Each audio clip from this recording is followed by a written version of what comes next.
Welcome to my channel Learn Native Technology. So நம்ம வந்து PHPல getனா என்ன postனா என்ன அதை பற்றி தான் பார்க்க போகிறோம்.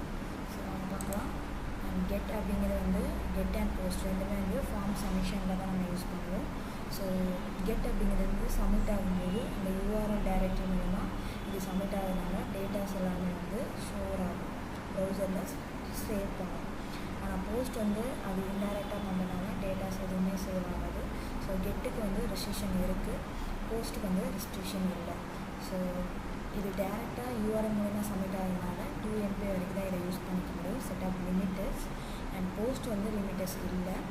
ஸோ இது வந்து யூஆர்எல் மூலமாக சப்மிட் ஆகிறதுனால இது இங்கே வந்து லெஸ் செக்யூராக இருக்கும், போஸ்ட் அப்படி இல்லை, மோர் செக்யூராக இருக்கும். ஸோ கெட் அண்ட் போஸ்ட்டோட டிஃப்ரென்ஸ் இருக்கும். இதோட ஃபுல் வீடியோ வந்து என்னோடய சேனலில் இருக்குது. ஸோ இந்த வீடியோ பிடிச்சிருந்துச்சு அப்படின்னா லைக் பண்ணுங்கள், ஷேர் பண்ணுங்கள்.